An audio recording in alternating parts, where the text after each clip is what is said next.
क्या बात है, घर में कोई पार्टी शार्टी चल रही है क्या? अरे बेटा, ये यहाँ क्या कर रहा है? ये बात तो मैं भी पूछ सकता हूँ कि ये लड़का यहाँ पे क्या कर रहा है, और कौन है ये लड़का? अरे तुझे हर चीज बताना जरूरी है।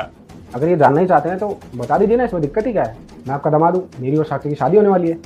अच्छा, शादी के वादे मेरे साथ, प्यार की कस्में मेरे साथ, और जब शादी की बात आई तो आप अपनी बेटी की शादी किसी और के साथ। फिर अंकल कहते हैं, अरे तुमने कुछ रिस्पॉन्स नहीं दिया तो क्या मैं अपनी बेटी को जिंदगी भर बिठा कर रखूं? मुझे अच्छा लड़का मिल गया तो मैंने सोचा मैं अपनी बेटी की शादी कर देता हूँ।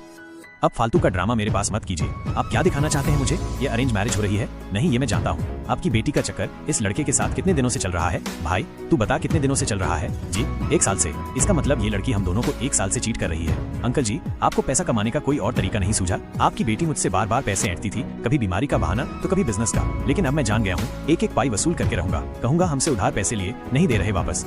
अब समझ आया, इसीलिए मुझे मेरे दोस्त के साथ रहने नहीं दे रहे थे, क्योंकि आप लोगों को डर था और इसको तुम्हारी सच्चाई पता थी। और हुआ भी कुछ यही, मेरे दोस्त ने तुम्हारी सच्चाई बताई।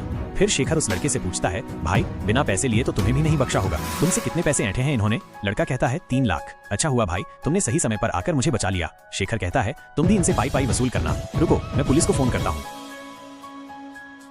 बेटा, आज तुम्हारे घर धन आने वाली है। बस इस चैनल को लाइक, सब्सक्राइब और शेयर कर दो, और कमेंट में जय श्री राम लिख दो, फिर देखो कमाल। अब बाबू एक मिनट। अरे अब तो नाराज ही हो गए, हम तो प्रैंक कर रहे थे। और ये खजूर कौन है? मैं तो इसको जानता भी नहीं हूँ। माँ बाप का फर्ज होता है कि वो अपने बच्चों को अच्छी शिक्षा दें, अच्छे संस्कार दें, लेकिन जो चीज़ आप अपनी बच्ची को सिखा रहे हैं, इससे मैं दावे के साथ ये बात कह सकता हूँ कि आपकी बेटी जिंदगी में कभी भी अच्छी इंसान बन नहीं सकती। और जब आपकी बेटी अच्छी इंसान नहीं बनेगी तो देख लेना, एक दिन ये आपको भी धक्के मार के घर से बाहर निकाल देगी। तब आपको पछतावा होगा अपनी ही परवरिश पे। शेखर, मेरी बात तो सुनो। नहीं, तुम्हारी तो कोई बात ही नहीं सुननी मैंने।